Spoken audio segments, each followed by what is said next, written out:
Sendiri aja.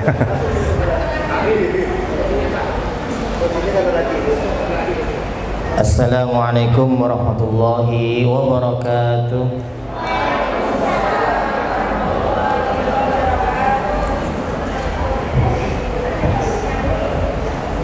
Alhamdulillahilladzi an'amana bi ni'matil iman wal islam wa bi ni'matil Qur'an was siyam, wassalatu wassalamu ala sayyidina Muhammadin khairil anam wa ala alihi wa ashabil kiram. Asyhadu an la ilaha illallahul malikul quddus salam wa asyhadu anna Muhammadan abduhu wa rasuluhu wa safiyyu khalilu wa habibuhu sahibus syarafi wal ihtiram.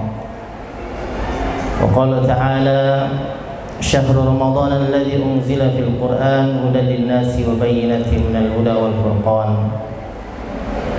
وقال النبي صلى الله عليه وسلم الصيام والقرآن يشفعان للعبد يوم القيامة. صدق الله وصدق رسولنا الكريم ونحن على ذلك من الشاهدين والشاكرين والحمد لله رب العالمين. Ba'da salam, tahmid, tasyraf dan salawat yang saya hormati pimpinan Lembaga Islam Bina Amal dan seluruh jajarannya serta bapak ibu gurunya, bapak ibu guru dan bapak ibu semuanya hadirin yang dimuliakan oleh Allah SWT. Langsung saja karena ini dibagi dua pembicara gitu, Pak, bapak ibu. Jadi saya pengantar saja, nanti mungkin kesimpulannya oleh beliau. Salah satu yang menjadi perhatian kita ketika bertemu Ramadan, ada dua amal yang diutamakan yang harus menjadi perhatian dan menempati pada posisi aktivitas yang paling menyibukkan. Itu dua amal, yaitu as-siyam wal Quran, puasa dan Al-Quran, khususnya di bulan Ramadan ini. Bahkan secara khusus Rasulullah SAW menyebutkan dua amal tersebut. As-siyamu wal Quran yashfa'anil abdi yaumal qiyamah. Jadi puasa dan Al-Quran itu akan memberikan syafaat kepada seorang hamba di hari kiamat. Hadis dari Abdullah bin Umar, hadis riwayat Imam Ahmad, hadis sahih. Itu penggalan awal dari hadis tersebut. Yang menjadi perhatian yang pertama, Bapak Ibu, kenapa Rasulullah SAW menyebutkan puasa digandengkan dengan Al-Quran? Tidak as-siyam wal jihad, misalnya puasa dan jihad, atau as-siyam wal sholat, tidak puasa dan sholat. Bukan berarti jihad, perjuangan, puasa, sholat itu tidak penting. Bahkan salah satu aktivitas yang menyibukkan kita untuk mengejar kebaikan di bulan Ramadan adalah sholat tarawih atau asyam was sodaqoh. Misalnya kenapa tidak puasa dan sodaqoh? Padahal di bulan Ramadan kita sering banyak tawaran-tawaran untuk memberikan sebagian rezeki kita di bulan Ramadan. Tetapi secara khusus Rasulullah SAW menyebutkan Al-Quran.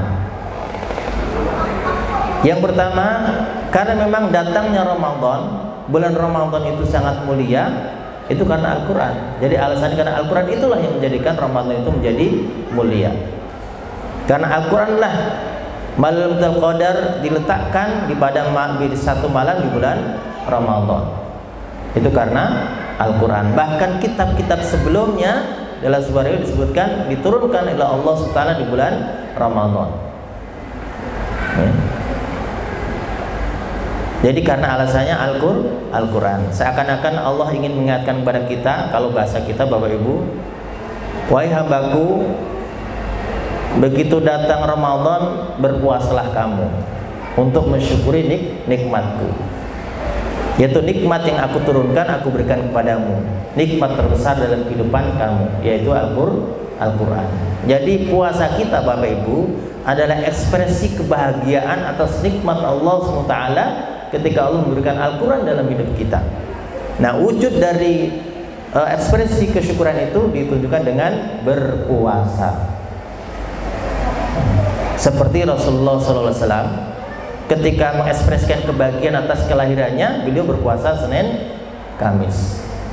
Ketika orang-orang Yahudi saat itu, ketika Nabi datang ke Madinah kemudian mendapati orang Yahudi berpuasa Asyura tanggal 10 di bulan Muharram, ketika ditanya alasan mereka ini untuk mensyukuri nikmat pertolongan Allah kepada Nabi Musa dan umatnya dari kejaran Fir'aun. Itu wujud kesyukuran. Bahkan masyarakat kita Bapak Ibu ada namanya puasa weton, puasa weton. Itu juga bagian dari ekspresi kesyukuran atas nikmat kelahiran. Jadi kalau kembali kepada Ramadan, begitu datang Ramadan, wujud dari ekspresi kebahagiaan dan kesyukuran kita kepada Allah Ta'ala adalah berpuasa. Karena nikmat di bulan tersebut diingatkan atas nikmat Al-Quran dalam kehidupan manusia. Syahrul Ramadan alladzi unzila fil Quran hudan linnasi wa bayyinatin minal huda wal furqan. Dan ujung ayatnya adalah walitukabbirullaha ala ma hadakum wa la'allakum tashkurun, agar kamu bersyukur atas nikmat Al-Quran. Jadi kesibukan kita untuk berpuasa itu bagian dari mensyukuri nikmat Allah SWT. Nah, ekspresi kesyukuran bagaimana? Menyibukkan di bulan Ramadan dengan Al-Quran itu yang paling utama. Bahkan dalam ujung hadis tadi, ketika puasa nanti di hari kiamat akan memberikan syafaat kepada seorang hamba, Al-Quran pun tidak mau kalah. Wa yaqulul Quran, Al-Quran berkata kepada Allah Ta'ala, ay Rabbi mana tuhun nauma bil laili. Dikarenakan aku, kata Al-Quran, wahai Tuhanku, dikarenakan aku hambamu ini mengurangi jatah tidurnya di malam hari. Jadi mengurangi jatah tidurnya di malam hari, karena untuk mensyukuri nikmat Al-Quran ini dengan memperbanyak membaca Al-Quran. Meskipun tidak disebutkan redaksi khusus baca, tapi biasanya ditangkap, itu yang paling mudah dilakukan oleh orang. Sebagaimana hadis lain menyebutkan secara khusus membaca Al-Quran. Iqra'ul Quran fa innahu ya'ti yaumal qiyamah syafi'an li ashabi. Jadi bacalah Al-Quran, karena kelak di hari kiamat ia Al-Quran akan memberikan syafaat kepada seorang hamba, ya, kepada yang menjadi temannya Al-Quran, li ashabi, kepada temannya Al-Quran. Jadi mengurangi jatah tidurnya. Tapi faktanya memang sulit Bapak Ibu. Ya, malam hari ngantuk, siang hari juga ngantuk. Makanya redaksinya mana tun nauma, menahan rasa kantuknya di malam hari, mengurangi jatah tidurnya. Siang hari capek, tertidur, lapar, ya. Siang malam hari pun habis makan, habis tarawih capek, tidur lagi, ya. Itu godaan terbesar. Makanya ada hadis, walaupun hadisnya dhaif, tapi ada korelasi dengan hadis ini. Jadi puasa apa tidurnya orang berpuasa itu adalah ibadah, begitu Bapak Ibu. Tidurnya orang berpuasa ibadah. Tapi kalau orang cerdas akan dibalik Bapak Ibu. Kalau tidurnya saja ibadah, apalagi tidak tidur. Nah itu di husnudzoni karena malamnya kurang tidurnya. Mereka banyak dengan Al-Quran. Dan itu dicontohkan langsung oleh Rasulullah SAW. Jadi menikmati malam-malam Ramadan khususnya 10 hari terakhir itu, Rasulullah mencontohkan langsung secara teknis. Lebih banyak sibuk dengan Al-Quran. Bahkan tidak hanya membaca di luar sholat, bahkan beliau menyibukkan Al-Quran di dalam sholatnya. Jadi riwayat yang dikisahkan oleh Hudzaifah radhiyallahu anhu ketika melihat menjadi makmumnya Nabi itu di bulan Ramadan dalam riwayatnya. Jadi Nabi itu sholat panjang, ya. Dari rakaat pertama itu membaca surat Al-Fatihah kemudian Al-Baqarah. Dalam benaknya sahabat Hudzaifah, ini akan rukuk setelah ayat ke-100. Tapi ternyata beliau melanjutkan. Dalam pikiran lagi menghibur diri. Jadi Hudzaifah ini menghibur diri karena lamanya mengikuti sholat Nabi, ya. Pasti ini sampai ayat 200, pasti ini. Ternyata dilanjut sampai akhir Al-Baqarah. Wah, berarti rukuk ini. Ternyata lanjut surat Ali Imran, lanjut lagi sampai An-Nisa. Jadi kira-kira kurang lebih 5 juz rakaat pertama. Itu pun di sela-sela ayatnya ketika bertemu dengan surga beliau berdoa mohon surga. Ketika bertemu tentang neraka dalam ayat-ayat yang dibaca itu beliau berhenti untuk berlindung kepada Allah dari azab neraka. Jadi lama sholatnya. Itu cara menghidupkan malamnya Nabi. Kita ini masih jauh Bapak Ibu. Tapi paling tidak di bulan Ramadan kita tidak seperti di luar Ramadan. Kalau tidurnya kita 5 jam misalnya, ya mungkin kita kurangilah sedikit 4 jam. Kita biasa tidur 4 jam, kurangi sedikit jadi 3 jam dan seterusnya. Waktunya lebih banyak dengan Al-Quran. Sekali lagi yang pertama, alasan pertama karena untuk mensyukuri nikmat, jadi ekspresi kebahagiaan. Kalau sudah bahagia Bapak Ibu, kalau sudah cinta Al-Quran, maka seberat apapun akan ringan. Karena biasanya kalau kita itu mencintai sesuatu, melakukan pekerjaan sesuatu yang kita cintai, kita lupa kepada yang lain. Dan idealnya begitu Bapak Ibu, kalau kita ini sudah gandrung dengan Al-Quran, kita itu membaca itu menjadi ringan, nggak berat. Tapi kalau masih ada ganjalan dengan sesuatu yang menjadi beban, baca Al-Quran itu akan merepotkan diri.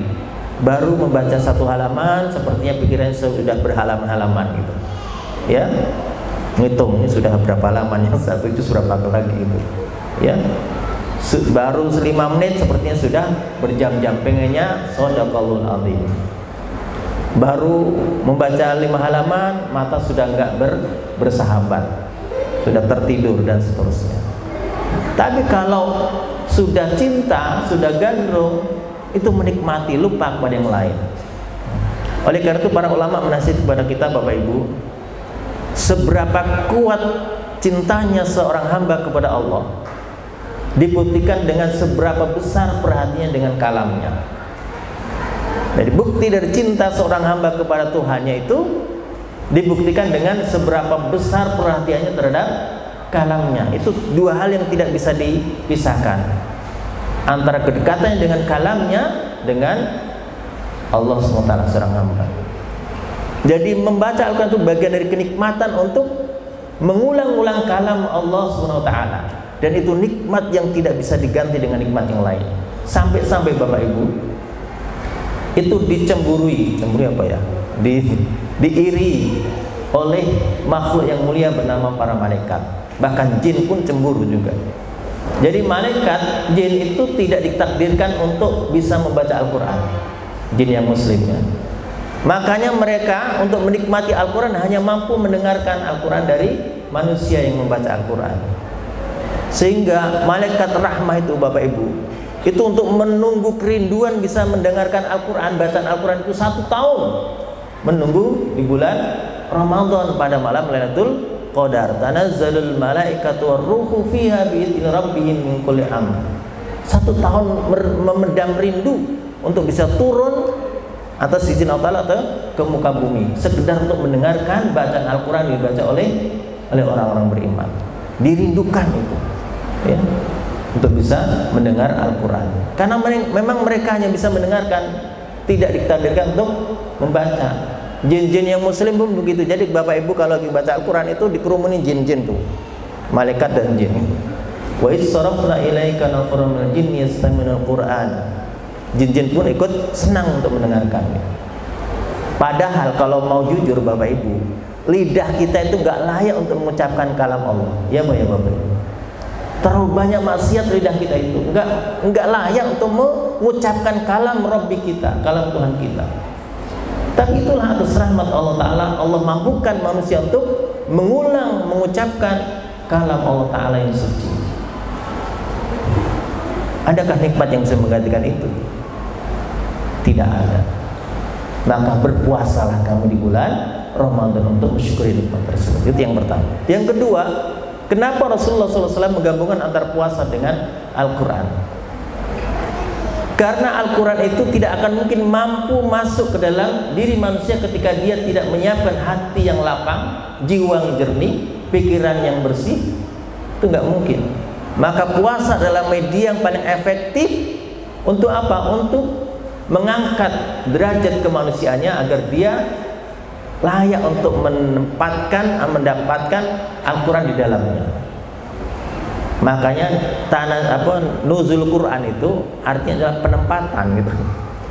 Anzala itu diturunkan, nazala itu ditempatkan gitu.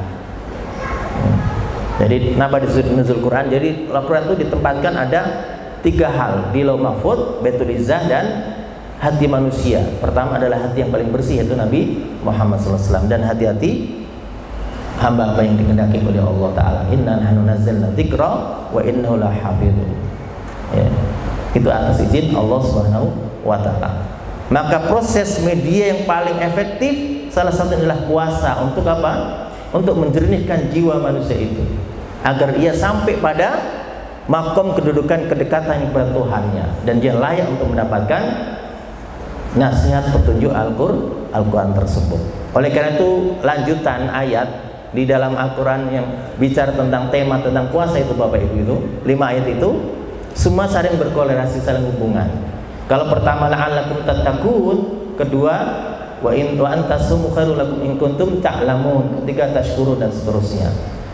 Kenapa ta'lamun? Karena orang yang bertakwa harapannya dia meningkat pada ma'rifah, pengenalannya kepada Allah. Dan ilmu paling tinggi adalah ilmu seorang hamba mengenal Tuhannya, dan puasa adalah media paling efektif. Maka kata Allah dalam hadis qudsi, aku sendiri akan memberikan balasan. Puasa adalah hanya untukku, kata Allah. Itu kedekatan seorang hamba kepada Allah Subhanahu wa Ta'ala. Jadi sekali lagi, alasan kedua, karena Al-Quran tidak akan mungkin mampu masuk ke dalam hati-hati kecuali hati itu yang bersih, dan puasa dalam rangka untuk menjalankan atau mentarbiyah, mendidik seorang agar dia memiliki hati yang bersih, layak untuk mendapatkan penempatan Al-Quran sebagaimana simbol dari nuzul Quran. Atau kalau kita ingin mengambil pelajaran dari Lailatul Qadar dalam rangka untuk agar setiap manusia itu siap untuk menjadikan Al-Quran sebagai keberkahan dalam hidupnya. Berkah puncak dari kehidupan seorang hamba adalah ketika hari-harinya terbimbing oleh Al-Quran. Karena itulah Al-Quran diturunkan tujuan utama. Kitabun anzalnahu ilaika mubarakul liyadabbaru ayatihi wa liyatadzakkaru albab. Al-Quran ini diturunkan tujuan untuk ditadaburi. Kitab Al-Quran yang mubarakan yang aku turunkan kepadamu, keberadaannya mubarakan, memberikan keberkahan, dan puncak keberkahan adalah ketika seorang itu terbimbing. Maka di urutan keempat dari ayat puasa itu la'allahum yarshudun, ya. Nah, tidak mungkin akan mendatangkan keberkahan kecuali Al-Quran itu lihat baru dipelajari, ditadaburi ayat-ayatnya. Itu. Jadi sekali lagi, paling tidak pelajaran yang bisa kita ambil kenapa Nabi menggabungkan antara puasa dengan Al-Quran. Yang pertama adalah ekspresi kesyukuran, yang kedua adalah sarana untuk menjernihkan jiwa agar siap menjadikan Al-Quran sebagai pemimpin, sebagai awal petunjuk dari kehidupan kita. Demikian saya sampaikan, mudah-mudahan manfaat. Nanti pembicara berikutnya akan melengkapi atau menambahkan apa yang kurang dari saya. Assalamualaikum ajmain. Assalamualaikum warahmatullahi wabarakatuh.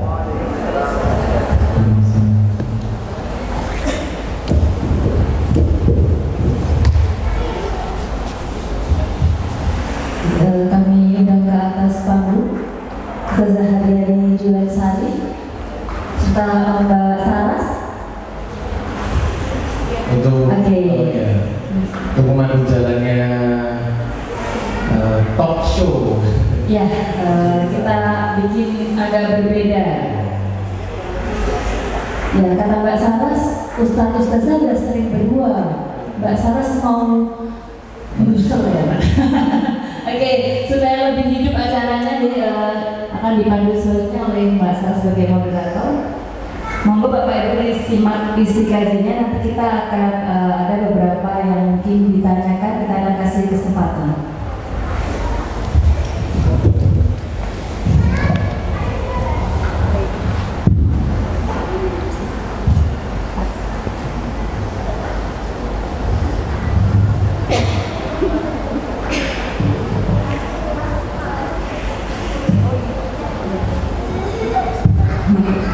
Assalamualaikum warahmatullahi wabarakatuh. Terima kasih kepada Bapak Ibu, wali murid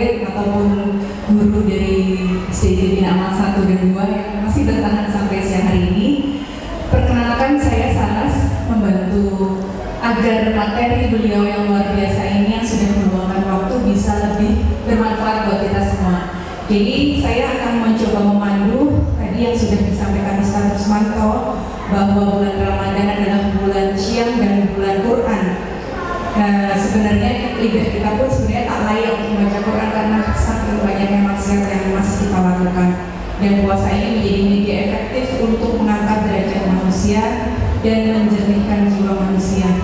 Nah, untuk ada para ahlinya, baik dari Ustaz Jazul Ansari dan Ustaz Rusmanto, mungkin bisa lebih menjabarkan untuk keluarga utamanya ya, karena di sini banyak juga pasangan ayah bunda yang hadir yang saling mensupport untuk pendidikan anak-anak. Sebenarnya pertanyaan yang sudah lazim ditanyakan, kita mengajarkan, kalau dulu sahabat Rasul itu mengajarkan iman dulu sebelum Quran, tapi banyak di antara kita mungkin anak-anaknya malah diajar hafal Quran dulu, tahfiz dulu gitu ya. Bagaimana menurut Ustaz Jazul Ansari dan Ustaz Rusmanto untuk mengatasi stigma tersebut? Apakah memang kita harus mengajarkan Quran dulu atau iman dulu? Lalu bagaimana nih teknisnya? Ustazah, dipersilakan. Nanti menyumbangkan video. Saya pembuka aja. Siap. Baik. Mungkin banyak perbedaan secara teknis ya. Cuman saya mau merujuk dari Al-Qur'an saja. Wa kadzalika wahayna ilaika ruham min amrina ma kunta tadri mal kitabu walal iman walakin ja'alna nuran nahdi bi man nasya wa innaka latahdi ila siratal mustaqim. Di akhir surat Asy-Syura. Dan demikianlah kami memberikan mengayuhkan ruhan. Jadi Al-Quran digunakan sebagai ruh yang menggerakkan. Salah satunya yang menumbuhkan iman. Ya, sebagai ruh karena dia bisa menumbuhkan iman. Yang sebelumnya kamu tidak mengerti apa itu mal kitabu wal iman, tidak mengerti apa itu Alkitab dan iman. Kemudian kami jadikan Al-Quran itu walakin ja'al nuran nahdi bi man nasya. Kami jadikan dia sebagai sesuatu yang memberikan petunjuk terus-menerus, sebagai cahaya akan memberikan petunjuk dan jalan yang lurus. Jadi teknisnya mungkin justru karena anak kan mungkin belum ini apa logikanya belum sampai pada tahapan nanti beliau akan menyampaikan. Ya harus lebih dekat dengan Al-Quran gitu. Ya, nanti dengan sendirinya akan mengagumi Al-Quran itu, dan itulah menjadikan pintu keimanan. Dan faktanya begitu, banyak orang itu mengagumi Al-Quran itu bukan harus dituntut meyakini dulu, justru terkagum mungkin pertama dia indah ya, padahal nggak ngerti, nggak paham tuh maksudnya, tapi menarik didengar gitu. Ini ada sesuatu yang aneh gitu untuk saya nikmati pendengarannya, untuk didengar gitu. Padahal dia tidak paham. Itu salah satu mukjizat Al-Quran. Ya. Jadi mendekatkan pada Al-Quran, entah itu bacaannya, entah itu apa lingkungannya, entah itu lembaganya dan seterusnya, iman itu akan tumbuh dengan Al-Quran itu. Karena iman itu ya pada dasarnya terus menerus akan bisa berkurang, bisa bertambah. Nah, Al-Quran menjadi media untuk mengangkat itu. Mungkin itu sedikit isyarat dari ayat Al-Quran. Allah a'lam bishawab. Ya ini udah dijelaskan sama beliau ya. Saya sedikit ingin sharing tentang teknisnya. Kalau tadi bicara tentang anak dan keluarga, memang harusnya setiap kita memandang Ramadan itu adalah madrasah Quran. Dan harusnya setiap keluarga menjadikan momentum itu untuk melihat dan bercermin sejauh mana kemudian interaksi kita bersama Quran. Kalau anak tadi memang secara dalil begitu ya, artinya kalau anak ya dia kemudian diajarkan huruf Al-Quran, kemudian bisa membacanya, lalu mengulang-ulangnya sampai kemudian diajarkan juga untuk menghafalnya. Karena potensi anak untuk menghafal tentu jauh lebih besar dibandingkan orang dewasa. Cuma mungkin yang sering kali hilang dari semua alur itu adalah mencintainya. Karena kebanyakan kita menghadirkan pendekatan pengajaran Quran itu ya cenderung pada target apa yang diinginkan orang dewasa terhadap mereka kan. Orang tuanya, gurunya, sekolah, kurikulum. Tapi nyatanya memang yang hilang dari semua dan tercerabut itu cintanya. Makanya tadi ya, akhirnya pola yang seharusnya berjalan itu enggak, kemudian pada titik tertentu tersendat dan kemudian hilang. Secara umum kalau masyarakat Muslim Indonesia ya, pola berinteraksi dengan Quran kan sudah sangat umum. Dari mereka kemudian mulai bisa bicara, maka ibu, neneknya akan berbondong-bondong mengajaknya ke TPQ. Kira-kira berhenti di mana Bapak Ibu? Berhenti di usia berapa? Iya, mentok itu di SMP. Karena kebetulan kita sudah terlanjur menyebutnya TPQ, ada bau-bau taman. Begitu anak kita mulai remaja, mereka menganggap emang aku masih anak-anak gitu ya. Hingga biasanya berhenti di angka 12-13. Dan fantastisnya itu kembali akan berinteraksi biasanya di usia pensiun. Kira-kira 58. Jadi ya kira-kira ada 46 tahun missing link antara kita dengan Al-Quranul Karim. Sementara kalau kita bicara tentang rujukan hidup ya, tentu semua hadir dalam Al-Quranul Karim. Ya, maka begitu kemudian logikanya anak belajar tanpa kemudian kita dorong mencintainya, apalagi kita orang tuanya juga tidak berinteraksi dengan lekat terhadap Quran, itu juga problem gitu. Saya kemarin juga ngisi di Harapan Bunda, tajuknya judulnya itu mengajari anak mencintai Quran. Tapi saya kemudian cara revolusi mengambil judul baru gitu ya. Karena saya bilang seorang guru tidak berhak mengajari sesuatu yang tidak dia kuasai. Maka seharusnya judulnya adalah sudahkah kita mencintai Quran gitu. Karena kalau orang tuanya saja belum mencintai Quran, lalu bagaimana dia mengajari anaknya untuk mencintai Quran? Itu juga problem kita secara umum ya. Makanya Ramadan demi Ramadan ya seperti di masyarakat pertanyaannya hampir sama. Gimana Ustazah lebih baik memperbanyak tilawah atau mending kita sedikit aja tapi memahami gitu. Ini kan pertanyaan klasik. Kalau kita bicara tentang pola teknis interaksi dengan Quran, seharusnya setahun penuh kita sudah berinteraksi dengan tadabburnya. Hingga ketika Ramadan kita diminta memperbanyak tilawah, itu bentuknya yang murojaah, mengulang-ulang pesan. Dan Al-Quran itu menariknya kita ulang-ulang. Di angle mana kita dapatkan pengulangan itu tetap aja maknanya mendatangkan nuansa yang berbeda. Kita dapat berita baru lagi, kita dapat pesan baru lagi. Nah sayangnya kan selama setahun itu tadabbur kita juga lemah. Makanya otomatis kadang-kadang begitu Ramadan ya, kalau saya sering mengumpamakan ibarat orang itu ketemu yang ingin ta'aruf terus tanpa ada progres, lalu kapan nikahnya gitu ya. Jadi setiap Ramadan tuh mulai ta'aruf lagi dengan Quran, nanti ketemu lagi Ramadan ta'aruf lagi, sepanjang tahun kita kehilangan juga tadabburnya gitu. Makanya sekarang saya sendiri secara pribadi akhirnya membangun pembelajaran Quran di masyarakat itu lebih pada khawatir Qurannya, enggak tafsirnya. Karena tafsir rata-rata orang enggak sanggup.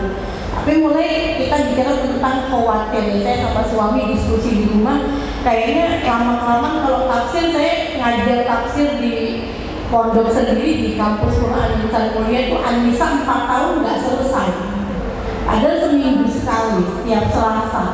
Karena panjangnya perbincangan dan tidak semua orang mungkin sanggup mengikuti ayat per ayat.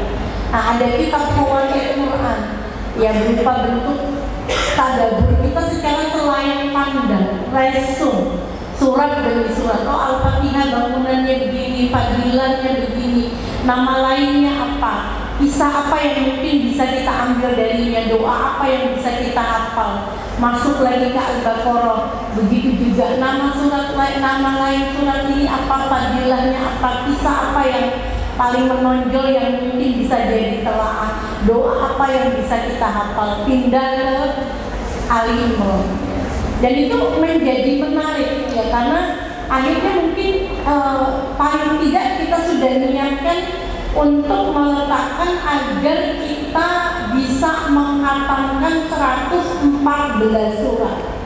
Setidak-tidaknya nanti kalau bertemu malaikat Munkar Nakir, maka pertanyaan kita baka itu selesai.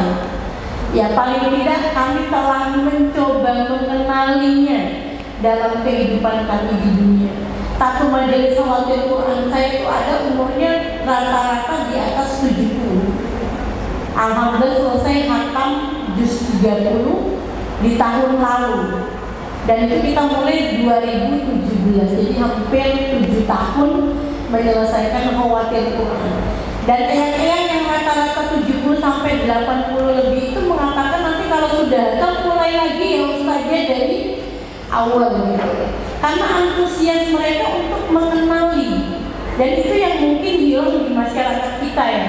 Karena pada akhirnya hegemoni kedekatan dengan Quran kadang-kadang juga masuk ke wilayah keangkuhan, karena banyak orang kemudian akhirnya membanggakan apa yang dihafalnya. Ya, jadi apalagi zaman mungkin 5 tahun lalu kita dengar karantina sebulan bisa hafal Quran dan sebagainya. Yang saya tahu sendiri gimana suami saya berjuang untuk mempertahankan hafalannya itu, ya menurut saya ya sepanjang kehidupan gitu. Dan maka beliau sendiri nggak sepakat dengan bentuk karantina instan itu ya. Dan sekarang nyatanya juga tidak berkembang, tidak diteruskan gitu, karena itu memang sedikit merusak paradigma bahwa sebenarnya yang perlu muncul di masyarakat untuk kemudian bisa terus menghadirkan pembaharuan imannya adalah kelengkapan dan kecintaan, sehingga nggak pernah lengkap pesan Quran itu ada di jiwanya, ada di batinnya. Apalagi kalau kita bicara tentang anak ya, dan kecederaan anak dalam pengajaran Quran itu banyak terjadi ketika kemudian semayangnya memang bukan semayang yang baik ya, terutama tadi ya, begitu bentuk metode pengajaran, pendekatannya, bentuk taucing dan soundingnya salah, itu kadang-kadang ya begitu. Menurut saya banyak juga yang hafal Quran tuh, karena saya banyak nangani mahasiswa di kampus di atas ya, Undip dan sekitar gitu. Banyak juga kasus begitu selesai hafalan terus kemudian apa ini legalitas sahadanya diletakkan di depan muka ibu, ini sudah selesai kan yang kamu minta, sekarang biar saya meneruskan hidup saya. Itu aja begitu ya, karena tadi ya pola menghadirkan pembelajaran Quran itu nggak selalu beriring berjalan dengan kecintaan. Nah, sementara semayang cinta dan merikas iman agar kemudian selalu baru dan kemudian menjadi sesuatu yang akhirnya menaungi hidup kita, anak dan keluarga, ya tidak lain dan tidak bukan adalah kecintaan. Nah, mungkin itu juga bagian dari ruang yang perlu kita sama-sama bangun ulang ya, gimana caranya agar kemudian ruang-ruang pembelajaran Quran itu jadi cukup menarik, cukup mendatangkan antusiasme, sekaligus tentunya kita berharap ya mendatangkan juga hidayah dan taufik yang Allah berikan kepada kita dan keluarga serta anak-anak untuk meneruskan firman Allah itu menjadi bagian yang hidup di hati mereka. Mungkin begitu sih itu persoalan yang juga sama-sama kita alami ya, karena kita punya semangat yang sama, kepengen diri kita dan anak-anak itu cinta Quran dan kemudian hidup di bawah naungan. Mungkin begitu Mas. Baik, jazakallahu untuk jawabannya dari pertanyaan pancingan, bagaimana kita menjadikan anak-anak itu cinta Quran. Dimulai misalnya dengan kitanya dulu. Kalau kita menyuruh anak-anak baca Quran tapi mama papanya masih sibuk WhatsAppan, ya anak-anak gak akan melihat sebuah teladan gitu ya. Bapak Ibu, mari kita buat kesempatan pagi hari siang hari ini untuk lebih menambah hasanah ilmu. Silahkan saya buka termin pertanyaan.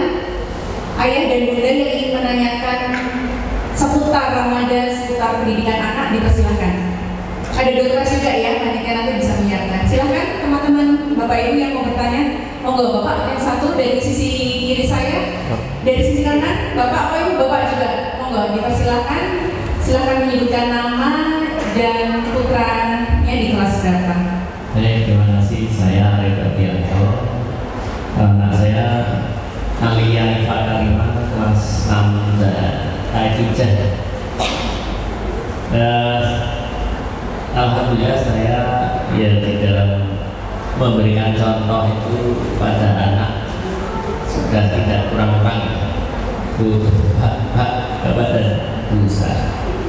Jadi ya setiap habis sholat saya tilawah, namun ya namanya anak atau gimana ya, kok agak sulit ya untuk diminta untuk tilawah gitu. Ini bukan yang anak saya yang kecil ya, tapi yang gede ini agak sudah lebih gede dan kuliah itu sulit sekali untuk diminta tilawah gitu ya. Padahal ya mampu dulu juga, bina nama juga nah di pondok juga. Bagaimana ya, ataukah kurang apa ini kami ya sholat diajak ke masjidnya sulit gitu. Kalau perempuan memang nggak wajib ya, tapi paling nggak untuk berjamaah itu agak sulit dan untuk apalagi tilawah ya, sholat aja sebatas menggugurkan kewajiban. Intinya bagaimana kiat-kiatnya untuk ya terlepas itu hidayah ya. Hidayah itu memang ya susah ya artinya untuk ya paling kan sebagai manusia, sebagai orang tua ya saya sudah beri contoh, tapi ya doa juga tidak kurang tiap sholat didoain gini ya, namun masih belum ya. Mungkin ada pengalaman atau cerita atau bagaimana untuk bisa menggerakkan hati untuk cinta Quran ini, tilawah dan syukur bisa mendalami. Paling nggak tilawah aja sudah alhamdulillah saya senang gitu kalau, tapi masih agak sulit. Mungkin itu. Terima kasih. Jadi, terima kasih Pak Arif. Jadi yang ditanyakan untuk putrinya yang sudah kuliah ya Pak ya, diminta untuk tilawah. Untuk kewajiban-kewajiban yang lain, mungkin kewajiban rumah tangga itu masih dijalankan atau juga seenaknya sendiri? Enggak. Baik, mudah-mudahan nanti terjawab. Silakan Bapak yang juga ingin bertanya. Langsung dua ya Pak? Iya, langsung dua.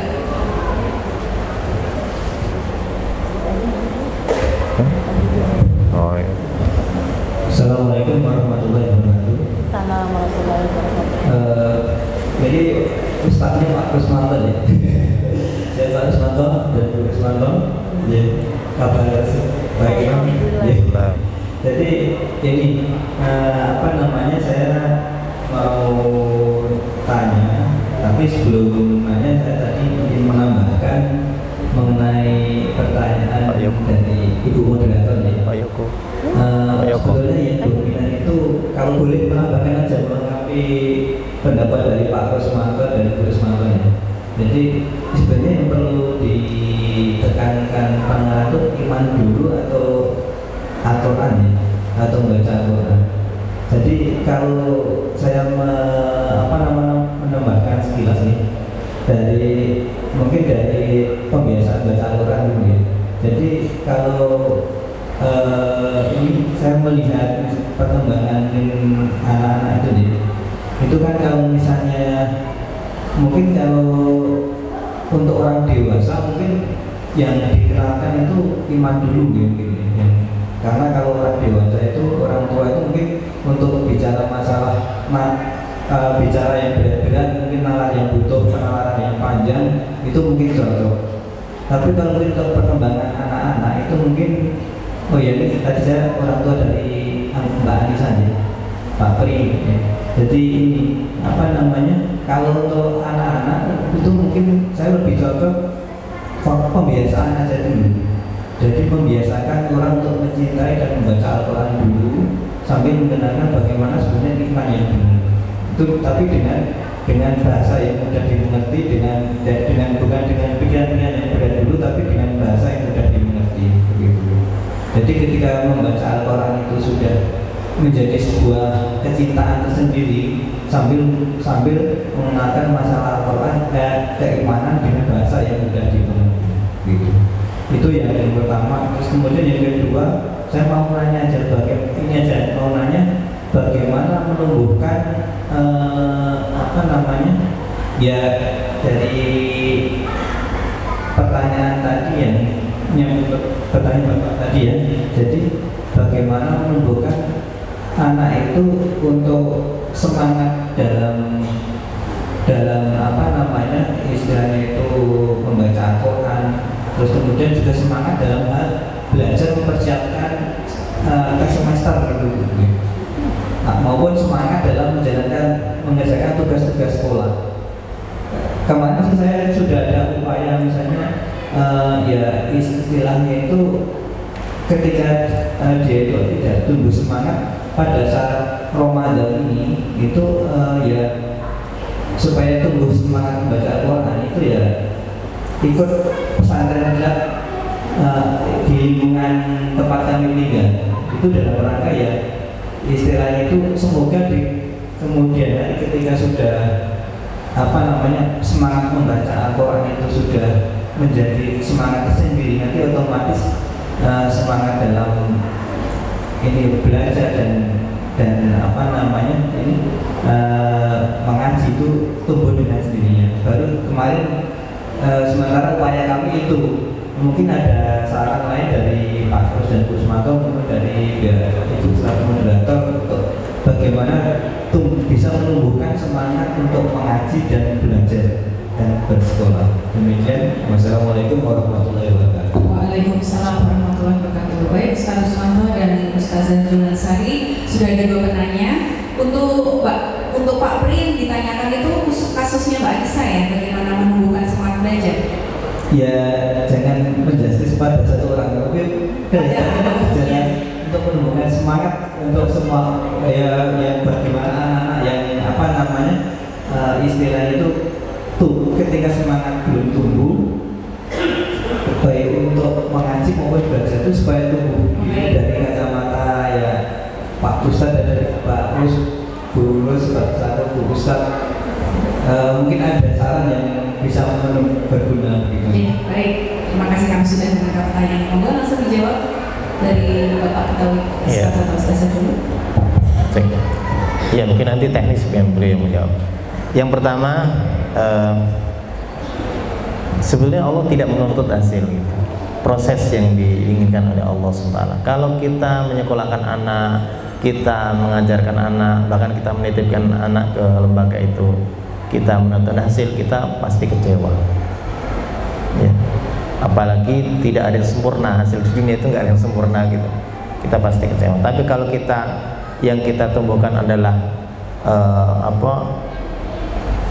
semaksimal prosesnya kita lakukan, maka ya misalnya contoh ya, saya sama istri menyekolahkan anak itu ya justru ketika membayar mahal atau mengeluarkan uang itu lebih senang daripada beasiswa. Sebenarnya ini inspirasi dari Mbah Maimun sih gitu.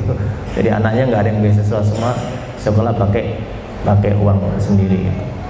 Artinya setiap uang yang kita keluarkan, setiap tenaga yang kita keluarkan untuk pembiayaan pendidikan itu tidak akan pernah dikecewakan oleh Allah Subhanahu Wa Taala. Semua akan ada hasilnya, ada amal kebaikan nanti, pahala di sisi Allah Subhanahu Wa Taala. Termasuk tadi dalam hal mendidik anak. Sekolah manapun dan seterusnya itu ya nggak ada jaminan gitu. Bahkan anak kita di pondok pesantren tahfidz Quran sekalipun itu kan nggak ada jaminan 100% mereka semua hafal Al-Quran. Nggak ada. Tapi akan lebih bahagia kalau kita mengikuti prosesnya saja gitu. Sama tetap tadi doanya tidak akan pernah terputus gitu. Kita tidak tahu kliknya nanti di usia keberapa ya, dia menjadi orang yang kita inginkan sesuai dengan harapan kita itu mungkin bukan tidak pas di anak kita, boleh jadi cucu kita tidak tahu. Makanya doanya dzurriyyatan itu ya sampai cucu-cucu, bukan hanya sekedar anak biologis langsung kita gitu.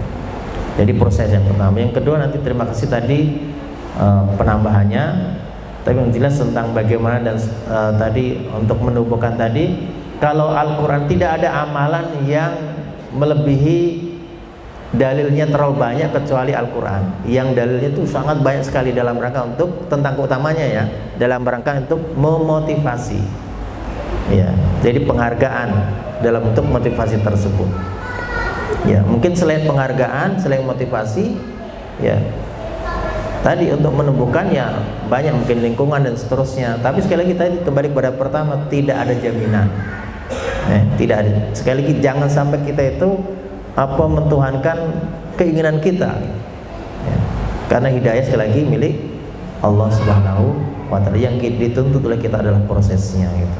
Yang penting kita berikan motivasi, kita berikan apresiasi dan seterusnya sebagaimana Allah Ta'ala dan Rasulnya selalu begitu, sesuai dengan tingkatan usia. Tentu apresiasi, motivasi anak usia TK, usia SD, usia SMA atau kuliah itu berbeda-beda. Mungkin teknisnya biar beliau Allah Al-Musawwir. Iya, tadi saya tergelitik ya, kalau narasi Bapak tadi ya ini terlepas dari faktor hidayah gitu. Sebenarnya justru yang paling penting orang tua sadari bahwa semua praktek keimanan dan ejawan syariat itu sangat bergantung pada apa yang disebut dengan hidayah dan taufik. Artinya semua yang telah kita upayakan sepanjang kita mengasuh anak, tadi Bapak bilang pada sekolahnya juga dibina amal. Artinya kalau kita meyakini secara tauhid, maka tidak akan ada yang pernah salah.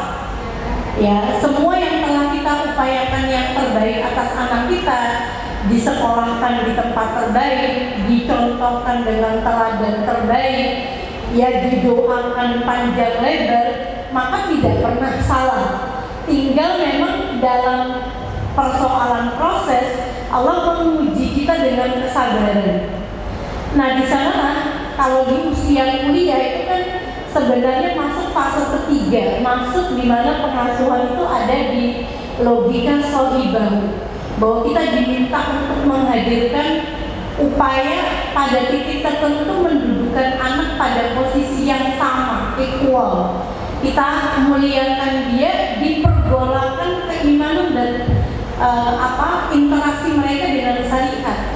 Anak-anak sekarang, bapak-bapak ya, bapak ibu Gen Z ya, sekarang bahkan sudah Gen Beta ya, kelahiran 2025 kan sudah bertajuk Gen Beta ya. Dengan logikanya maka mereka cukup tidak cukup puas dengan logika kita sekedar memberi contoh. Maka bersabar menunggu prosesnya itu penting juga. Bahwa boleh jadi mungkin tadi seperti yang disampaikan, tidak saat ini, mungkin nanti, mungkin setelah mereka kemudian mengalami pergulatan berikutnya, maka mereka akan kembali merasakan kebutuhan mereka dengan Al-Quranul Karim. Yang jelas kalau kita mengikuti apa yang diperintahkan Allah dalam surat Ali Imran ayat 159, rumusnya itu ada 5. Yang pertama, ya fabima rahmatin lintarahum, berlemah lembutlah kamu kepada keadaan apapun atas proses yang dialami anak-anak kita.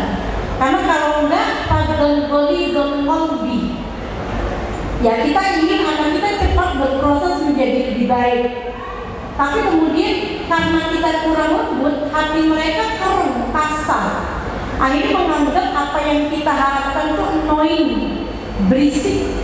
Itulah mula-mula banyak anak berhadapan-hadapan dengan orang tuanya gitu, karena kurang mampu untuk lembut. Biasanya kelembutan itu menuntut kita bersabar menunggu proses berjalan.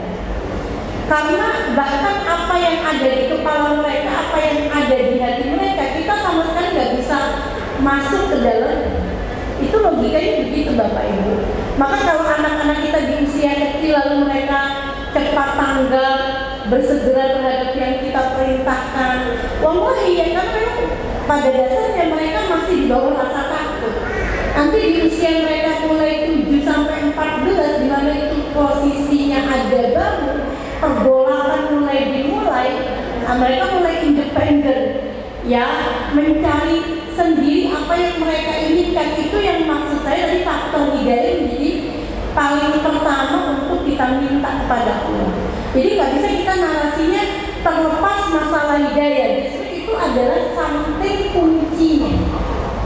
Dan bersabar menunggu kapan hidayah itu dibukakan Allah, itu kunci dari orang tua untuk melembutkan hati. Di sana ada proses bersabar, mengikhlaskan, dan kemudian melembutkan saja tidak cukup. Kata Allah, wa'fu anhum, maafkan kalau mereka mungkin tergolong lambat menurutmu, lambat bersegera untuk kebaikan, lambat dalam menata hidupnya, ya lambat dalam, karena kalau kita ikuti teori psikologi hari ini ya memang kematangan anak secara kejiwaan itu ya mengalami penurunan dibanding logika kematangan biologis mereka. Nah itu yang terjadi. Maka ya semakin memang harus menjadi sebuah kelaziman kita memberi permaafan yang luas. Dan terus terang boleh jadi saya mengutip apa yang disampaikan Gus Bahaya, apa-apa yang mungkin terjadi pada anakmu, kelalaian mereka, mungkin kenakalan mereka, ketidaknurutan mereka, boleh jadi bukan karena kamu salah asuh. Ya seperti yang tadi Bapak bilang, di sekolah terbaik, dikasih contoh yang baik, didoakan panjang lebar. Tapi kata beliau, boleh jadi nakalnya anakmu, tidak sampainya dia seperti pengharapanmu, justru karena kesyukuranmu yang sedikit terhadap anakmu. Contoh Bapak Ibu ya, anak kita sudah sholat, begitu lihat mereka sholatnya cepat, belum lagi dia selesai, Assalamualaikum warahmatullahi wabarakatuh, kita udah sholat apa tuh, kamu kok kayak bebek? Pernah nggak kita begitu dia sudah sujud saja kemudian kita peluk dia, alhamdulillah dia sholatnya, makasih rukuk sujudnya bagi mamamu adalah yang terbaik. Berapa problemnya anak-anak kita yang terlambat naik jilid lalu menjadi intimidatif kita terhadapnya. Kok nggak naik-naik temenmu aja? Sebenarnya ini yang menjadi problem. Saya sampai agak sedikit out the box ya, untuk menyatakan jangan rusak proses anak, karena merusaknya itu problem ke belakangnya banyak. Ya kayak tadi, begitu mereka masuk di usia mapan tadi Pak, wallahi banyak yang hafal Quran tuh lalu ijazahnya dilempar ke bapak ibunya, nih selesaikan tuntutan kamu terhadapku. Sekarang biarkan saya dengan hidup saya. Itu yang terjadi. Kenapa ya? Karena seperti kata Gus Bahan tadi, boleh jadi kamu tidak salah dalam pengasuhan, karena banyak orang tua ya punya pola yang sebenarnya baik, on the track, bahkan diberikan semua fasilitas terbaik, cuma kesyukurannya amburadul. Coba begitu dengar anaknya temannya udah jus 28, anaknya jus 30 nggak selesai, kira-kira apa yang terjadi di rumah? Huru-hara. Iya. Dan itu kadang-kadang juga jadi problem tersendiri, karena sekolah juga punya target capaian yang acap kali juga intimidatif pada anak kan gitu. Jadi problem banyak sekali. Makanya kalau ngikutin Ali Imran ayat 159 ya, setelah berlembut hati, fakku anhum, maafkan anakmu dengan prosesnya. Boleh jadi ada yang tergolong cepat, maka itu rezeki baginya. Tapi ada yang tergolong lambat, maka berikan permaafan. Kalau sudah memaafkan, nggak cukup juga kata Allah, wastaghfir lahum. Nah tadi menarik ya Pak, doa panjang sudah kita ajukan. Mungkin yang belum lagi dipanjangkan adalah memohonkan ampunan bagi mereka. Karena kadang-kadang apa yang tertutup gelap itu nyatanya disebabkan karena dosa-dosa anak-anak kita. Dan pada titik tertentu, apalagi di usia sudah mahasiswa, maka mereka punya dosa-dosa yang pastilah rahasia. Kita nggak mungkin akses juga, karena dosa itu independen. Allah dan Rasulnya bahkan juga tidak menginginkan bahwa dosa itu diumbar atau diterang-terangkan kepada orang lain, termasuk anak kita kepada kita. Yaitu makanya wastagfir lahum. Kebanyakan kita banyak memohonkan ampun buat mayit, seolah-olah yang hidup tidak lebih butuh. Ya termasuk anak-anak kita. Kata-kata para ulama, dosa itu sifatnya menghalangi. Nah, termasuk menghalangi kunci utama yang namanya hidayah tadi. Makanya begitu gelap, kata Allah wastagfir lahum. Banyaklah kamu memohonkan ampunan untuk anak-anakmu. Itu pun tidak cukup, kata Allah, kemudian lanjutkan wasawirhum fil amr. Biasakan sharing dengan menyenangkan apa-apa yang kamu harapkan. Mungkin juga itu belum kita lakukan secara bijaksana ya. Tauci yang hati ke hati, menyampaikan harapan yang kemudian dibangun dengan bentuk kebijaksanaan ya. Karena banyak harapan-harapan kita kan bentuknya dalam bentuk ambisiusme gitu. Jadi betul-betul dipondasi dengan logika ambisi.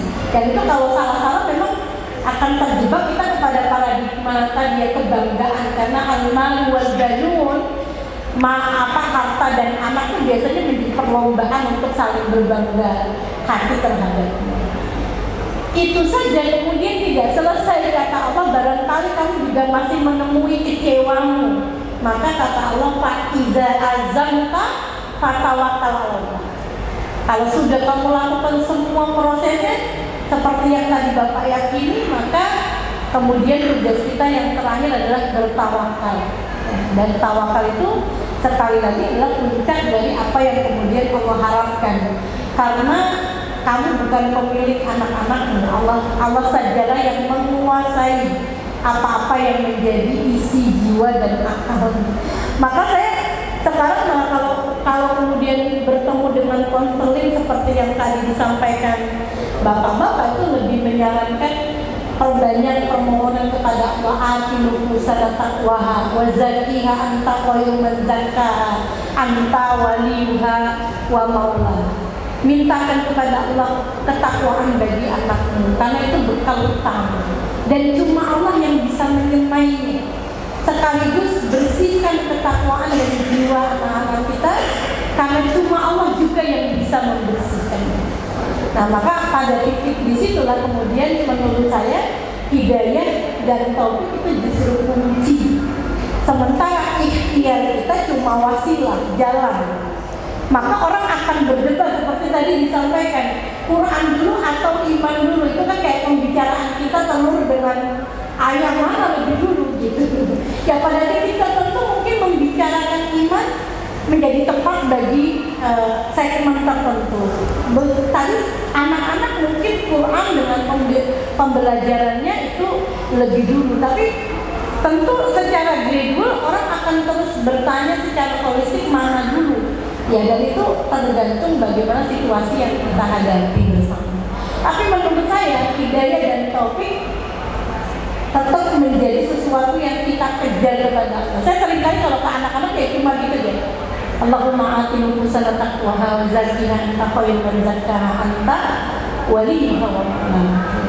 Itu logikanya begitu. Saya juga sharing kepada anak pertama kami selesai hafal Quran ya, dari pondok. Kuliah di Sudan ambil syariah juga gitu ya. Tapi saya sering sederhana kepada dia, dari kecil diajar langsung oleh abinya yang memang secara umum pembelajaran Qurannya mapan gitu. Jadi tajwid maknanya sesuai dengan apa yang seharusnya. Tapi saya selalu sharing sama si kakak, kalau masalah ilmu terkait dengan Quran, kamu mungkin terkategori pintar, tapi mencintai kamu harus punya kehendak untuk belajar lebih banyak mencintainya. Walaupun sekarang sudah jadi guru Quran dibina insan, jadi lengkap nggak itu Bapak Ibu? Portofolio perjalanannya lengkap. Tapi saya juga masih merasa bahwa sebenarnya antara kemampuan kognitif dia tentang Quran dan apa yang dia pelajari dari playgroup sampai ke kuliah yang isinya melulu Quran itu tetap belum mampu membuat dia mencintai seakar-akarnya. Ya itu yang terjadi. Jadi memang tetap perjalanan itu sangat berproses dengan sedemikian rupa ya. Sehingga ya sama-sama kita nikmati prosesnya sambil terus berharap Allah memberi rezeki. Yang jelas tadi seperti yang disampaikan oleh suami saya bahwa memang logikanya mungkin bukan anak kita yang kemudian menjadi bagian dari yang kita mimpikan mungkin di generasi berikutnya, tapi kepala kita tuh nggak pernah boleh sepi dari pengharapan bahwa ya jadikan kami wa ja'alna wa auladina wa dzurriyyatina min ahlil Qur'an, kan gitu. Ya jadikan kami anak turunan kami orang-orang yang telah menjadi ahli dalam Quran. Ya siapapun itu yang jelas seperti mungkin di budaya Mesir mereka punya slogan satu rumah satu mufad itu ya, jadi mereka meyakini satu rumah harus ada yang diinfakkan untuk menjadi penghafal Quran. Harapannya agar yang satu itu bisa membawa mereka nanti pada derajat surga yang mereka ingin berkumpul bersamanya, karena ya pola berkeluarga puncak itu kan kebahagiaannya pada wayang qolibu ila ahli masrur, yaitu ketika kita kembali berkumpul dalam surga Jannatul Na'im, ya dalam kebersamaan yang tidak tercerai-berai. Nah itu salah satunya, maka mereka berslogan one home one hufad, ya satu rumah itu sebisa mungkin ada yang diimpakkan satu untuk menghafal Quran. Tapi sekali lagi ini rizki Allah, rizki dari Allah Subhanahu Wa Taala yang nggak boleh hilang adalah menetapkan niat menghidupkan harap. Ya selebihnya biarkan prosesnya kita jalani dan kita lewati dengan kesyukuran yang cukup. Tadi saya sangat sepakat dengan apa yang disampaikan Gus Ba. Boleh jadi keadaan anak-anakmu yang tidak menyenangkanmu hari ini bukan karena kamu salah dalam mendidiknya, tapi boleh jadi karena kesyukuranmu kurang cakap. Karena di pencapaian anak-anakmu selalu saja ada cacat yang kamu hadirkan di lidahmu, ya, atau di sikapmu, sehingga akhirnya kemudian ekspektasi kita itu menghalangi kita untuk mensyukuri apa yang telah Allah berikan kepada anak-anak kita. Nah mungkin itu yang bisa saya sharing sebagai bagian dari logika diskusi kita. Mungkin juga tidak akan memuaskan karena cerita masing-masing anak dan keluarga itu something spesial. Jadi kita yang harus cari tahu, termasuk tadi gimana menyemangati. Saya rasa sesuatu yang sangat kondisional ya, karena tiap anak punya caranya masing-masing, punya keluarga juga punya teorinya sendiri-sendiri. Yang penting jangan salah pada meletakkan niat dan membersihkan jiwa sih. Selebihnya biarkan Allah yang bekerja, karena anak-anak kita memang miliknya dan kepadanya kita titipkan seluruh perkara ini. Kira-kira begitu. Allah alam. Baik, luar biasa jawaban beliau berdua pada siang hari ini. Teknisnya mungkin bisa sama-sama kita latih sendiri di value keluarga karena beda-beda ya ayah bunda. Mudah-mudahan menjawab dari pertanyaan Bapak Arif dan Bapak Apri. Masih ada waktu 5 menit, silahkan satu dulu lagi pertanyaan saya buka. Monggo Ibu yang di depan sambil bawa bayinya ya, mudah-mudahan jadi Ananda putra atau putri bunda? Putra keberapa? Monggo dipersilakan. Assalamualaikum warahmatullahi wabarakatuh. Waalaikumsalam warahmatullahi wabarakatuh. Saya Anasari Bunda Dinafa. 30.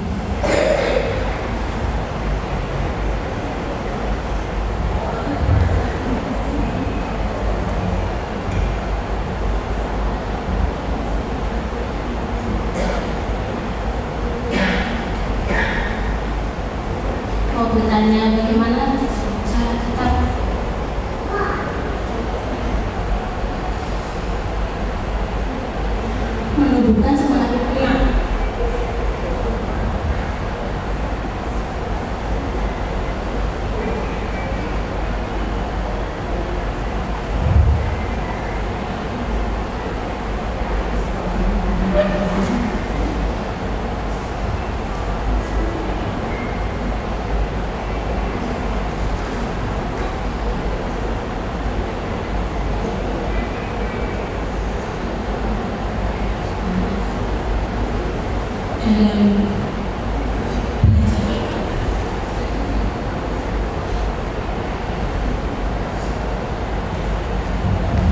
Oke, saya mewakili. Ya, boleh dibantu Pak Iqbal. Kurang lebihnya sama, bagaimana menumbuhkan semangat yang 1-2 tahun belakang itu mulai,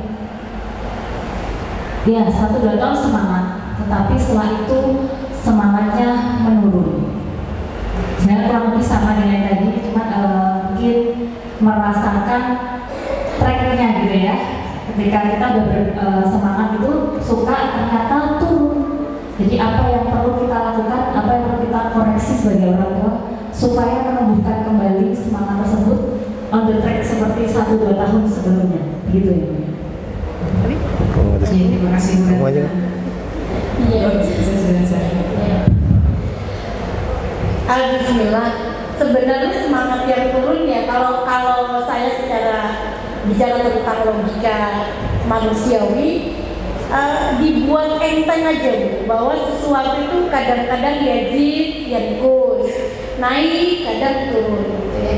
Artinya jangan sampai ada suasana blame ya, menyalahkan diri sendiri, karena itu memperberat keadaan. Ya, bahwa nikmati aja alurnya sambil pelan-pelan mungkin cari cara terbaik. Mungkin misalnya mendekat ke majelis yang menurut kita cukup menyenangkan, apa yang disampaikan di dalamnya cukup menyegarkan. Kemudian mungkin bisa kembali membersamai orang-orang yang menurut kita lekat dengan kebaikan. Pelan-pelan aja, jangan memaksakan terlalu cepat, karena ya kadang-kadang begitu Allah memberikan ayunannya. Kadang-kadang kita didera sesuatu hingga mungkin perlu waktu untuk kemudian turun pada tingkat tertentu agar kemudian Allah hadirkan kesenangan kita untuk naik kepada pencapaian yang lebih daripada ini. Jadi menurut saya secara manusiawi santai aja, dibuat enjoy, bahwa kadang-kadang kita memang pasti mengalami masa yang push, masa turun. Dan itu manusiawi karena Rasul mengatakan al-mu'minun khata'un. Manusia itu, orang mukmin itu pasti bersalah. Wa khairul khata'in at-tawwabun gitu. Dan sebaik-baik pendosa adalah mereka yang punya kecenderungan taubat yang subur gitu aja. Jadi nikmati aja. Maka dalam pandangan agama, kalau kita baca di hadis Arba'in Tarbawiyah, itu ketika bicara tentang bab dosa, maka para ulama mengatakan dosa itu sejatinya adalah sesuatu yang Allah tetapkan agar kamu berbeda dengan Tuhanmu. Makhluk itu memang pendosa, sementara Khalik itu kudus, suci.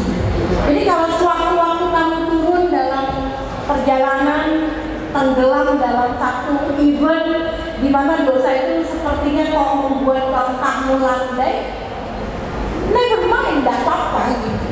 Ya, dan nikmati bahwa kamu tahu bahwa pertaubatanmu itu dirindukan. Makanya kalau bicara tentang Lailatul Qadar ya, dalam kitab Wahbah Al-Juhaili, Prof. Wahbah Al-Juhaili, kitab tafsir Al-Munir ya, di dalam kitab pembahasan tafsir surat Al-Qadr itu ya, disampaikan dalam satu hadis. Bahkan menurut Rasul, gemuruh taubatmu di malam itu mengungkap Allah Subhanahu wa Ta'ala. Jadi ibaratnya kalau kita sedang tidak bisa berbuat baik, tidak banyak pencapaian kebaikan yang bisa kita kerjakan, jangan pernah berhenti bertaubat.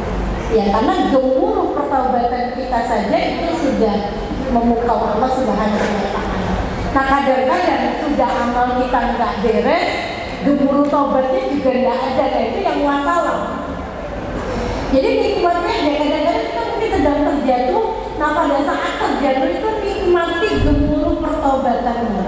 Fastaghfiru rabbakum tsumma tubu ilaihi. Pastikan kamu melazimkan istighfarmu, kamu suburkan taubatmu, biarkan nanti nilai indahnya akan yang kasih. Kalau dalam surat Hud di ayat ke-52 itu jaminan Allah kalau orang istighfar dan taubatnya berjalan, kuatan ila kuatikum. Ya, Allah akan tambah kekuatan mereka dari kekuatan sebelumnya. Jadi intinya begitu, kalau sedang dalam keadaan turun, nikmati, bukan dinikmati maksiatnya, tapi nikmati kemanusiaanmu, nikmati kemakhlukanmu. Oh ya, memang saya makhluk pendosa. Ya, lalu kemudian pelan-pelan nikmati juga jurnal pertaubatanmu. Ya, pelan-pelan lagi berkumpul dengan orang soleh, berada di majelis yang menyenangkan, taman-taman surga Allah Subhanahu wa Ta'ala. Biarkan nanti Allah berproses menghantarkan kita kepada titik yang boleh jadi pencapaiannya lebih tinggi dari saat sebelum kita terjatuh dalam dosa atau dalam kenajian. Kira-kira begitu ya. Jadi jangan sampai ada blame, perasaan menyalahkan diri sendiri, nikmati aja sampai pada titik tertentu Allah membangun kembali amal-amal kita dengan indah di hadapan. Kira-kira begitu. Kalau Alhamdulillahirrahmanirrahim. Semangat Bu Ratnasari. Jadi setiap orang pasti merasakan up and down ya Ustazah.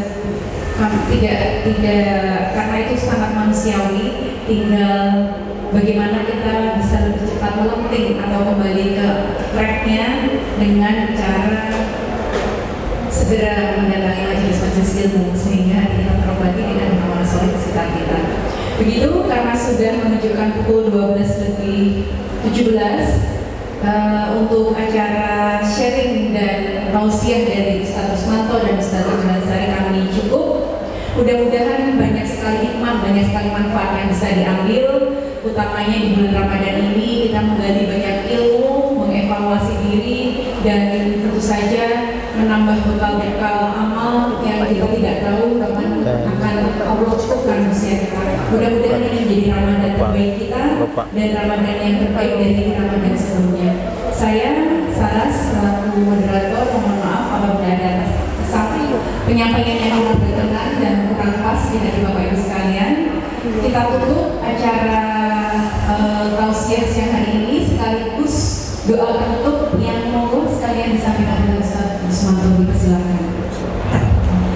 Bismillahirrahmanirrahim. A'udzu billahi minasyaitonir rajim. Bismillahirrahmanirrahim. Alhamdulillahirabbil alamin arrahmanir rahim maliki yaumiddin. Iyyaka na'budu wa iyyaka nasta'in. Ihdinas siratal mustaqim. Shiratal ladzina an'amta 'alaihim ghairil maghdubi 'alaihim waladdallin. Amin. Bismillahirrahmanirrahim. Alhamdulillahirabbil alamin ya rabbana lakal hamdu kama yanbaghi li jalali wajhika wa 'azimi sultanik. Rabbana lakal hamdu hatta tarda wa lakal hamdu idza radita wa lakal hamdu ba'da ridha.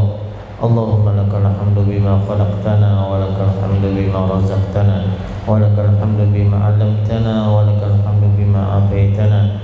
Allahumma lakal hamdu bil Islam wa lakal hamdu bil iman wa lakal hamdu bil Qur'an wa lakal hamdu bi syahri Ramadan wa lakal hamdu bil ahli wal mali wal mu'afah wa lakal hamdu bi kulli ni'matin an'amta biha 'alaina ya dzal jalali wal ikram.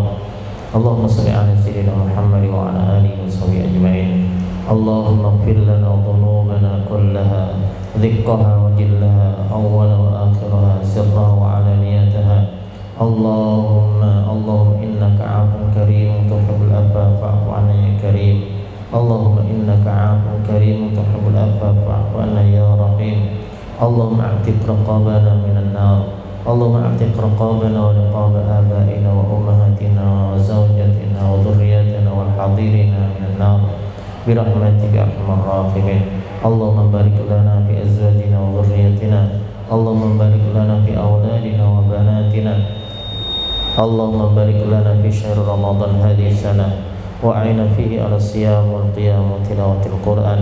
اللهم اجعلنا ممن صام رمضانا إيمانا واحتسابا. اللهم اجعلنا ممن قام رمضانا إيمانا واحتسابا. اللهم بلغنا ليلة القدر. اللهم ارزقنا ليلة القدر ولا تحرمنا أجرها برحمتك يا أرحم الراحمين. ربنا تقبل صيامنا وقيامنا وركوعنا وسجودنا وعملنا.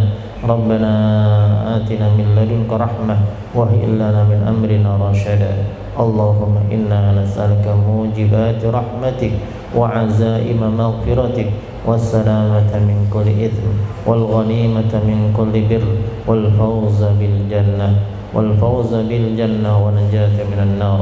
اللهم إنا نسألك رضاك والجنة وما قرب إليها من قول وعمل ونعوذ بك من سخطك والنار وما قرب إليها من قول وعمل. اللهم إنا نسألك العافية في الدنيا والآخرة ونسألك العافية والعافية في ديننا ودنيانا وأهلنا وذريتنا ومالنا. اللهم استر عوراتنا وآمن روعاتنا. ربنا آتنا في الدنيا حسنة وفي الآخرة حسنة وقنا عذاب النار. وصلى الله على سيدنا محمد وعلى آله وصحبه أجمعين والحمد لله رب العالمين. Baik, jazakallah khair untuk Ustaz Rusmanto dan Ustaz Julansari untuk sediaan waktunya dan ilmu yang diberikan pada kita semua, mudah-mudahan bermanfaat. Kami akan tutup kembali ke depan. Wassalamualaikum warahmatullahi wabarakatuh. Saya kembalikan untuk MC.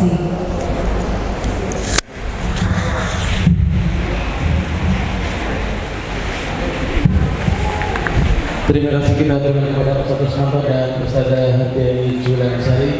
Sekali lagi aplaus yang meriah untuk pemaparan kita pada siang hari ini. Masya Allah, sebuah ilmu yang sangat-sangat bermanfaat. Semoga bisa menggugah hati kita agar lebih mencintai Al-Quran, agar hati kita lebih mentadabburi Al-Quran, dan semoga keluarga kita termasuk keluarga yang Qurani. Amin Allahumma amin.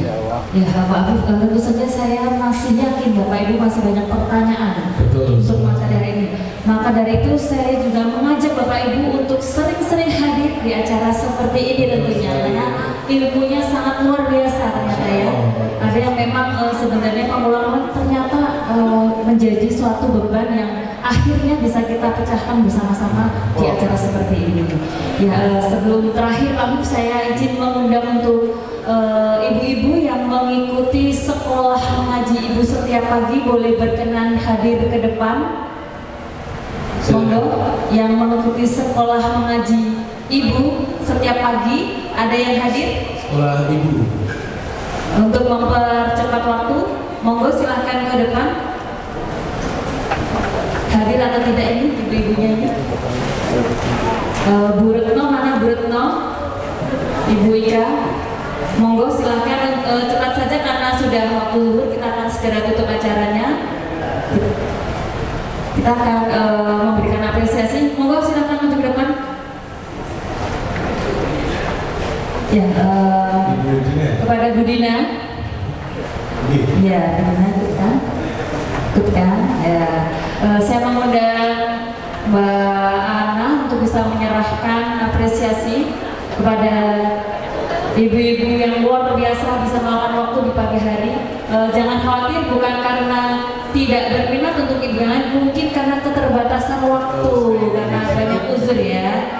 Iya, jadi mungkin belum bisa. Mudah-mudahan untuk kedepannya kita lebih mudah untuk belajar. Monggo Mbak Ana bisa dibantu untuk menyerahkan apresiasinya.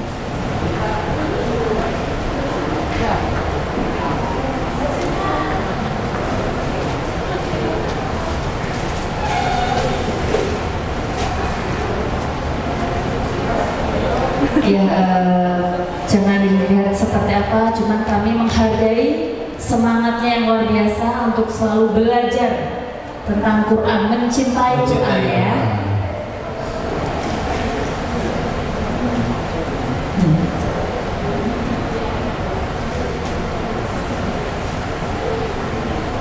Berikan tepuk tangan yang luar biasa untuk ibu-ibu kita ya. Masya Allah.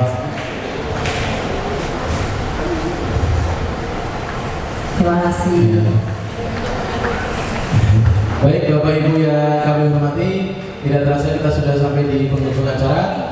Kami sebagai MC pada siang hari ini, pada kegiatan ini mewakili seluruh yang berkontribusi baik yang secara langsung maupun tidak langsung.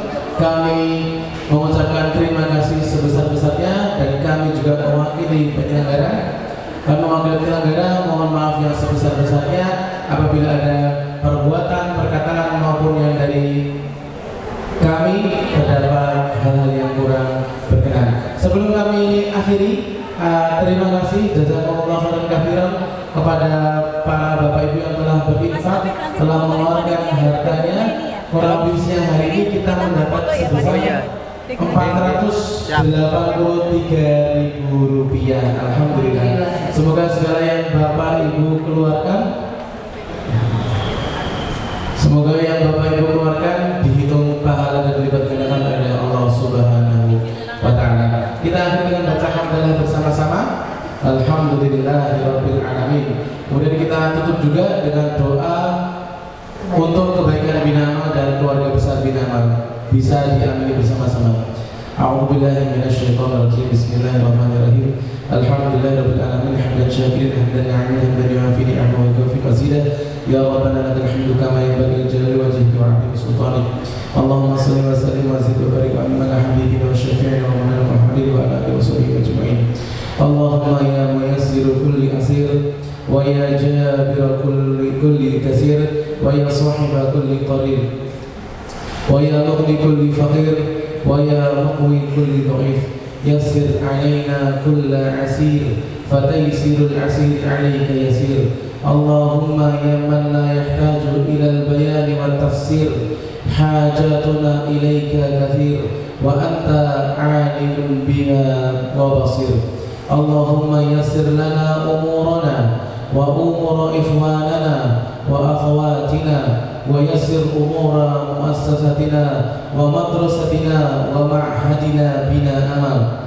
Allahumma aslih muassasatana wa man fiha wa aslih madrasatana wa man fiha wa aslih ma'hadana wa man fiha. Allahumma ij'al asatidana wa ustadzatina qudwatan litullabin wa talibatin fi jami'i syu'unihi wa waffiqhum ila ma fihi khairul Islam wal muslimin.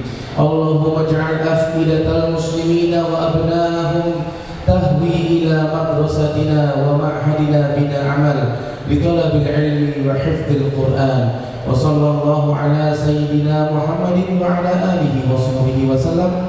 Walhamdulillahi rabbil alamin.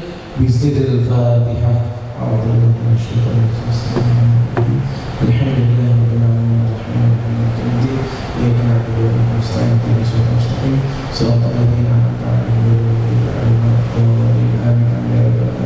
Alhamdulillahi rabbil alamin. Dan nakhatim bidoa kafaratul majlis. Subhanakallahumma wa bihamdika asyhadu an la ilaha illa anta astaghfiruka